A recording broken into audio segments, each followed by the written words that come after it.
بسم اللہ الرحمن الرحیم۔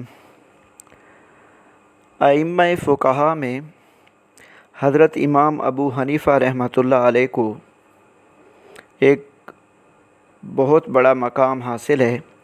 آج ہم ان کے بارے میں بات کریں گے۔ امام اعظم ابو حنیفہ کا نام نعمان، آپ کے والد کا نام ثابت اور دادا کا نام بھی نعمان ہے۔ آپ کے دادا صاحب مشرف با اسلام ہوئے۔ اسلام قبول کرنے سے پہلے ان کا نام زوطئی تھا۔ وہ ایران کے رہنے والے تھے۔ انہوں نے حضرت علی رضی اللہ تعالیٰ عنہ کے دور میں اسلام قبول کیا اور مرکز خلافت کوفہ منتقل ہو کر سکونت اختیار کر لی۔ آپ کے والد کوفہ میں پیدا ہوئے تھے۔ ان کو حضرت علی رضی اللہ تعالیٰ عنہ کی خدمت میں پیش کیا گیا۔ حضرت علی رضی اللہ تعالیٰ عنہ نے بزرگانہ شفقت کا اظہار فرمایا اور ان کی اولاد کے واسطے دعائے خیر فرمائی۔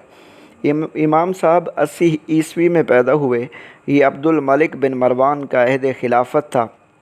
اس زمانے میں چند صحابہ کرام بھی حیات تھے۔ بعض صحابہ کرام تو امام صاحب کے عہد شباب تک موجود تھے۔ حضرت انس رضی اللہ تعالیٰ عنہ رسول اکرم صلی اللہ علیہ وسلم کے خاص خادم 93 ہجری تک زندہ رہے، لیکن امام صاحب نے کسی سے حدیث بیان نہیں فرمائی۔ ہاں، حضرت انس رضی اللہ تعالیٰ عنہ کو آپ نے دیکھا ضرور تھا، اس لیے آپ کو تابعی ہونے کا شرف بھی حاصل ہے۔ آپ کی علمی زندگی کی ابتدا علم کلام کے مطالعے سے ہوئی، پھر آپ نے اہل کوفہ کی فقہ اپنے استاد حماد بن ابی سلیمان سے پڑھی۔ عملی زندگی کے لحاظ سے آپ ریشمی کپڑوں کے تاجر تھے۔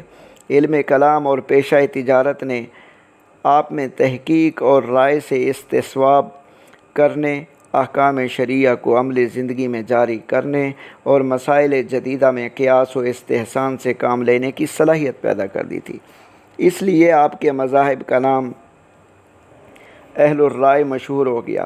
آپ سے روایت ہے کہ آپ نے فرمایا، ہمارا یہ علم رائے ہے اور یہی میرے نزدیک سب سے بہتر ہے، پس جو شخص اس کے سوا کسی اور رائے کو بہتر سمجھے، اس کے لیے اس کی رائے اور ہمارے لیے ہماری رائے۔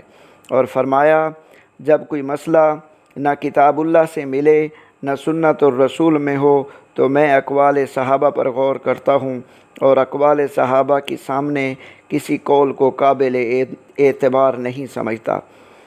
ابراہیم شعبی، ابن سیرین، عطا اور سعید بن جبیر نے بھی اپنے زمانے میں اجتہاد کیا، پس جس طرح ان حضرات نے اجتہاد کیا میں بھی کرتا ہوں۔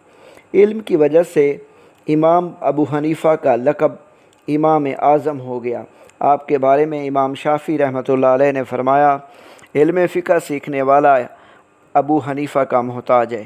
امام یوسف نے فرمایا کہ جب کسی مسئلہ میں ہمارا باہمی اختلاف ہوتا تھا تو ہم اسے امام ابو حنیفہ کے سامنے پیش کرتے تھے۔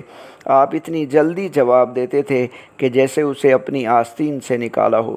امام ابو حنیفہ رحمۃ اللہ علیہ کوفہ میں کپڑے کے تاجر تھے، ریشمی کپڑے فروخت کرتے تھے اور صدق کے معاملہ اور معاملہ کی خلاف ورزی کرنے سے نفرت کرنے میں مشہور تھے۔ خوبصورت اور آداب مجلس سے واقف اور اپنے بھائیوں کے لیے بہترین روایت کرنے والے تھے۔ میانہ قد، گفتگو میں نرم لہجہ رکھتے تھے۔ جعفر ربیع کہتے ہیں کہ میں ابو حنیفہ کے پاس 5 سال رہا، ان سے زیادہ خاموش رہنے والا میں نے کبھی نہیں پایا، لیکن جب فقہی مسئلہ ان سے پوچھا جاتا تو خوب نکات بیان فرماتے اور دریا کی طرح بہنے لگتے۔ قیاس کے امام تھے۔ عبداللہ بن مبارک فرماتے ہیں کہ میں نے سفیان ثوری سے پوچھا کہ امام ابو حنیفہ غیبت سے اس قدر دور رہتے ہیں، میں نے ان کو دشمن کی غیبت کرتے بھی نہیں سنا، تو فرمایا تھا وہ بہت سمجھدار ہیں، اپنی نیکیوں پر کسی کو ایسے مسلط نہیں کرنا چاہتے جو اس کو ختم کر دے۔ بہت سے طالبان علم ان کے پاس پہنچے اور ان سے علم حاصل کیا اور وضع مسائل میں ان کے جوابات میں ان کے مواد اور استنباط میں ان کا طریقہ جیسا کہ خود انہوں نے بیان کیا تھا کہ میں اول اللہ تعالیٰ کی کتاب کو لیتا ہوں، اس میں سے احکام حاصل کرتا ہوں، اور جب اس میں سے نہ ملیں تو رسول اکرم صلی اللہ علیہ وسلم کی سنت اور صحیح احادیث جو معتبر لوگوں میں پھیلی ہوں لیتا ہوں، اور جب میں کوئی مسئلہ نہ اللہ کی کتاب میں پاتا ہوں نہ سنت رسول میں، تو آپ صلی اللہ علیہ وسلم کے اصحاب کے اقوال پر غور کرتا ہوں، اس میں سے جس کو چاہتا ہوں لے لیتا ہوں اور جس کو چاہتا ہوں چھوڑ دیتا ہوں۔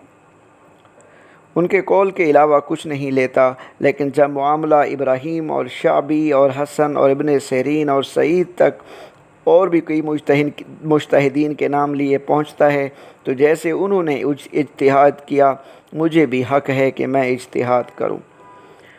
اللہ تبارک و تعالی ہمیں ان نیک بزرگوں کی اتباع نصیب فرمائے جو در حقیقت اللہ اور اس کے رسول کی اتباع کرنے والے تھے۔ میری ویڈیو اگر پسند آئے تو اس کو ضرور لائک کریں اور میرے چینل کو ضرور سبسکرائب کریں۔ شکریہ۔